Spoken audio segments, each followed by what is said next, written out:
ultimately, even with the trial, whenever that is, I predict that they're gonna really make an example out of Diddy. Like, I feel like they really gonna throw the book at him. Turn to the side, let me see. Damn, I think we all could agree. You and your friends, I'll count it 2 or 3. And you looking even better here with me. We don't need no dinner, you the no boo. Tell me where you're from, girl, is your local? Got a couple dollars we could blow through. Take a couple trips, yeah, I can show you. Jump in my Impala, get the backseat going. We just let the top down, getting top now, hold it. That right there was my new joint. It's called Blow a Bag. You can stream it on all streaming platforms. Just search Holliewood, Blow a Bag if you like what you heard. Appreciate you for listening. Add it to your playlist. Send it to your friends. All that good stuff. Let's get ready to get into what's hot in these blogs. First things first, let's talk about Diddy. Your boy was officially arrested this week and charged with racketeering, kidnapping, and trafficking. Yeah. It was said through his attorneys that he was anticipating these charges, and that's the reason why he was in New York to begin with. Apparently, he was supposed to be arrested, or I guess maybe turn himself in one day. The feds popped up the day before he was scheduled to do that. And I guess sometimes you got to pop out and show. I'm not sure what they was thinking, but they wanted to, at the time they said something happened, something came up that caused them to go in a day early. I feel like they just wanted to have the element of surprise and really have that walk you out in cuffs moment, because this is not going on your terms. Like, I'm sure the DA was probably like, nah, go get him right now. And they ended up pulling up on him. He was not expecting it at the moment, and they took him out in handcuffs. He was denied bail bond. They was offering up like $50 million bond. They was offering up his passport. And the judge was like, nah. And then his lawyers appealed it. They seen a new judge the following day, and that judge said, nah. They accusing him of being a flight risk, even though I feel like if you planning to turn over your passports, how are you a flight risk? They was accusing him of possibly still doing the crimes that he's being charged with while he's out or waiting trial. To that, his lawyers was like, look, we won't even have no female visitors over at the crib. He'll just be by himself. We'll even turn over visitor logs. They was really throwing everything out there to try to get your boy out. And the judge seemingly was trying to entertain it for a second. At least it seemed that way. But then ultimately was like, nah. My thoughts on the whole situation, I feel like everyone's has a right to like due process. I feel like with the things that Diddy was offering up just to be out while he await trial, I feel like they could have allowed it. The passports thing, that would stop him from traveling and being a flight risk. Not having any women visitors over, that would stop him from continuing to do the crimes he's alleged of doing. And the whole intimidating the witness part, he could do that from inside. Realistically, like, you get a phone call a day, I'm sure. But he also got people, I'm sure, on payroll that if he really was about that and wanted to intimidate witnesses, he could do it from in there. He could just let somebody else, call somebody else up like, yo, call XYZ, get in their head, blah, blah, blah. All that could be done from inside. So I don't feel like that was enough to feel like, yeah, we need to keep you in here to prevent that from happening. I just feel like they wanted to really stick it to him. Like, nah, this was long overdue. We've been plotting on this. We've been watching you. We're going to make sure you know, no matter how much money you got, the system is not going to work out for you right now, buddy. And I think that's what's going on here. They really, and ultimately, even with the trial, whenever that is, I predict that they're going to really make an example out of Diddy. Like, I feel like they really gonna throw the book at him. Like, let this be a lesson. I'm gonna entertain the conspiracy theorists for a second, because some feel that this lawsuit that he filed against this liquor company, this liquor brand last year, that he ruffled the wrong feathers when he did that. And he may have had protection at some point. And once he did that, it removed those certain protections. And it's possible. It's possible. It's possible. Nonetheless, these crimes are serious. And if what is being alleged you did, the time has come. There's a price to pay. What's done in the dark has to come to light at some point. And is karma, maybe? I don't know. I just know Diddy is having the worst week ever in his life right now. I don't know how many times you can appeal if his attorneys is planning to appeal it again to a different judge. But as of right now, your boy is staying in jail until trial. That could be months from now. Who knows? And then it also begs the question, what next? Who else potentially will be tied up in this situation? There's a lot of people that Diddy is associated with.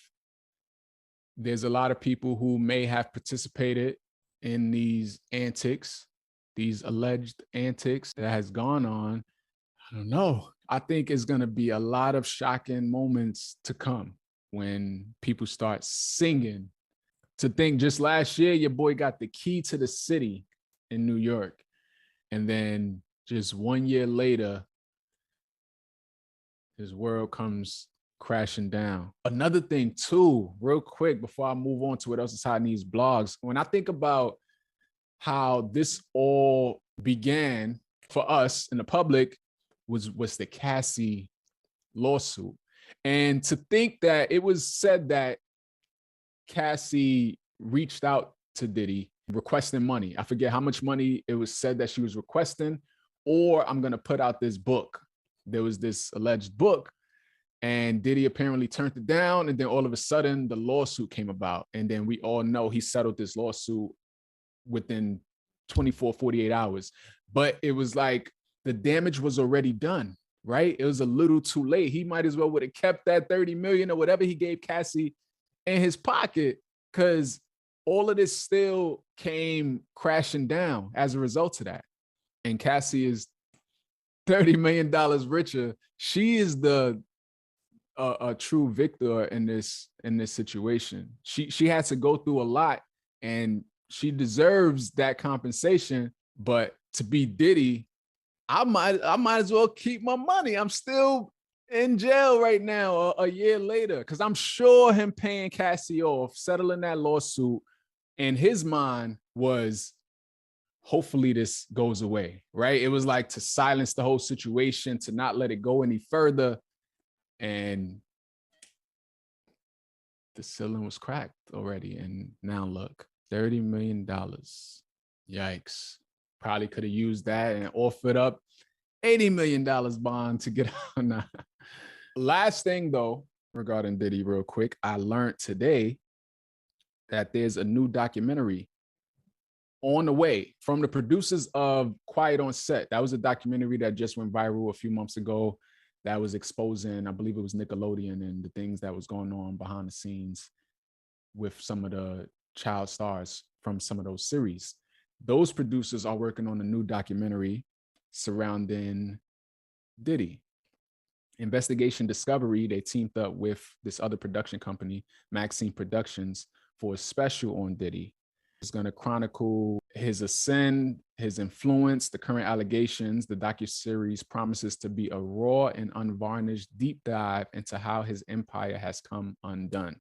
They say it will feature testimony from the voices of many who have alleged acts of violence and brutality, from survivors to colleagues to friends. The multi-part docuseries is set to premiere in 2025 on ID and Max. Is going to be along the lines of the Surviving R. Kelly type of situation. I don't know what else to say. It's unfortunate. It's unfortunate, but we'll see what happens. We'll see how this plays out.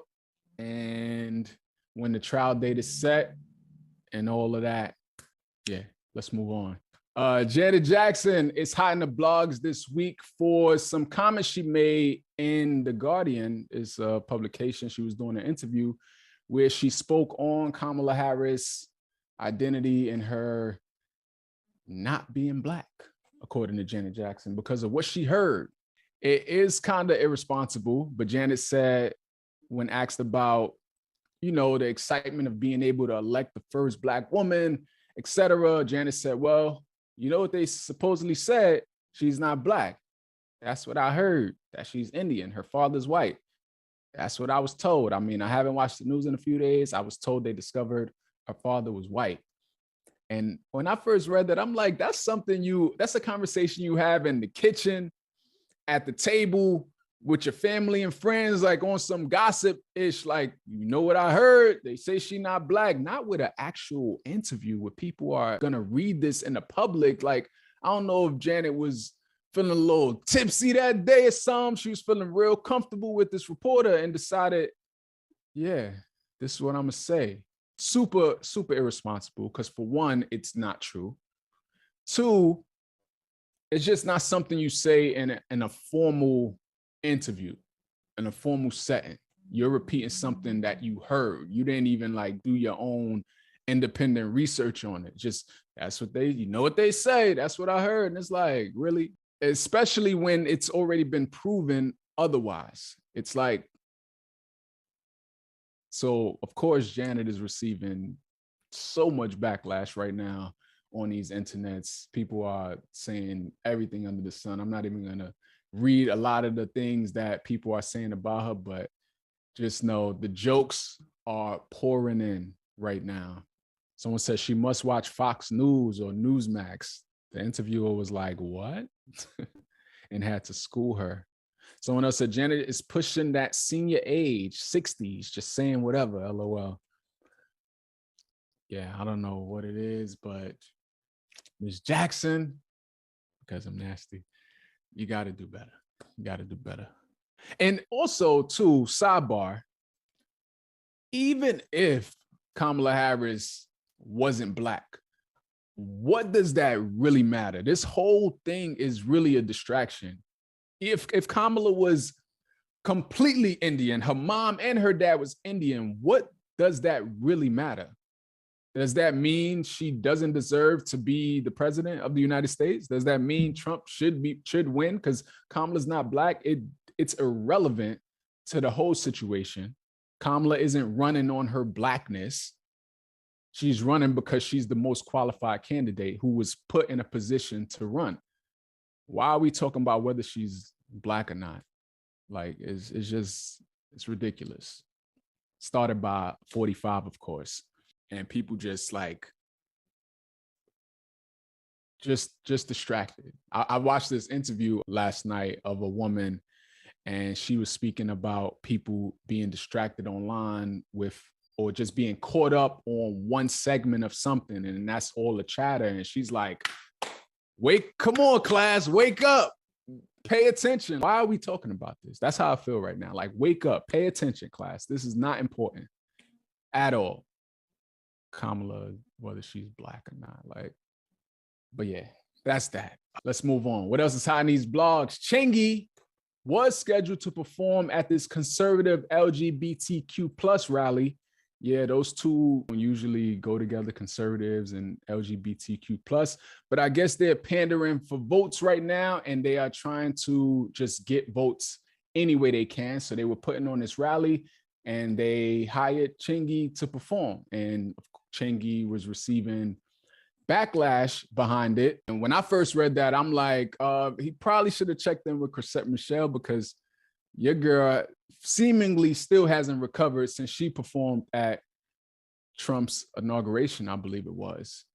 And it's like, all money ain't good money at the end of the day. You could be a Republican, but when you're supporting a person like Donald Trump, who is clearly a detriment to society, that's where the issue becomes a big issue. And Chingy is standing on the fact that he's not a Republican, but you were scheduled to perform at this rally, and you're surprised that you're getting backlash. I'm even surprised this is a rally they claim is supporting LGBTQ plus, because when you look at how many of the conservatives feel about the LGBTQ plus community, they don't feel y'all should have the same rights as everyone else. There's so many states that feel that particular way. When you look at Project 2025, you know, that 180-day playbook that Trump is trying to distance himself from, in that they're trying to strip away the rights for LGBTQ plus and a lot of the protections and stuff. So it's like, how are y'all even having a rally fake supporting the LGBTQ plus community? If that ain't pandering, I don't know what is. Chingy, I guess he needed the money, so he took the gig. I don't know. But since receiving backlash from the people, your boy pulled out from the event, and he released a tweet. He said, you know what? Just because I don't want to be in the middle of this mess, I have declined performing. And no, I'm not a Trump supporter, nor supporter of anyone else but Chingy. There, you have it, is what he wrote. You're not a supporter, but you're going to perform at his rally. Make it make sense. I'm not performing at a rally for someone that I'm not supporting. Any type of event. It could be a damn block party. I'm not performing there if I'm not supporting that person. Bottom line, all money ain't good money. Now, if you want to support him, stand on it. Stand on business and support him and say 10 toes down. Look, yeah, that's my dog and I'm supporting him. Like, but make it make sense. I think you made the right decision, Chingy. If you are, in fact, not a Trump supporter, you should have never been performing there to begin with. Bottom line, it's simple math. You don't support him, you're not performing at anything promoting him. And that's just that. And speaking of Trump and this election, Montana's online voting system had to be taken down. They have an online voting system that allows people who may be out of the country but from Montana to be able to do their absentee ballot online.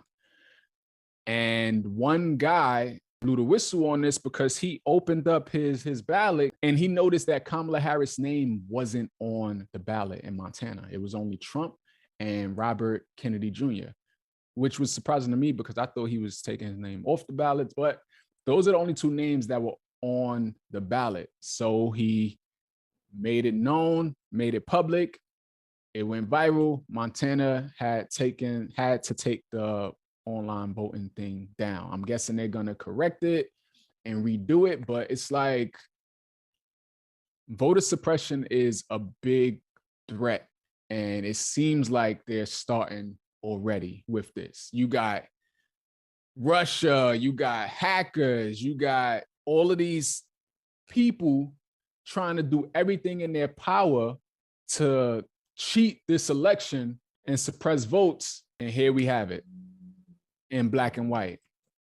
Montana is claiming that it was only the online ballot that didn't have Kamala's name, and it wasn't the traditional mail-in ballots. Those all had her names, but it's like, how did this even happen? How did y'all even allow this to happen?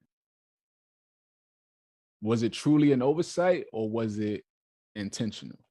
And that's not the only way they're trying to suppress these votes. I'm learning Texas has purged about 500,000 eligible voters from voter rolls. I'm not sure exactly what reasons they used to do that, what grounds they had to do that, but Nebraska is trying to change its electoral college count so that it's winner takes all. Georgia is trying to require 5 to 6 million votes be counted by hand, despite any challenges and people saying how much that's going to delay the election by weeks, months even.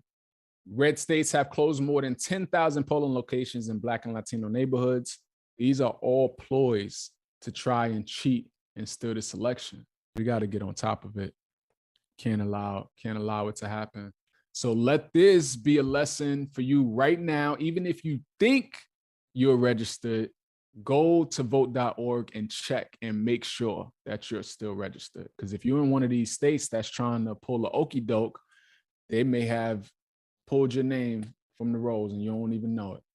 So definitely check and vote early. Vote early if you can. Vote early at the polls, not even mail-in ballots. Check if you can vote early and go in at the polls. Get it in early.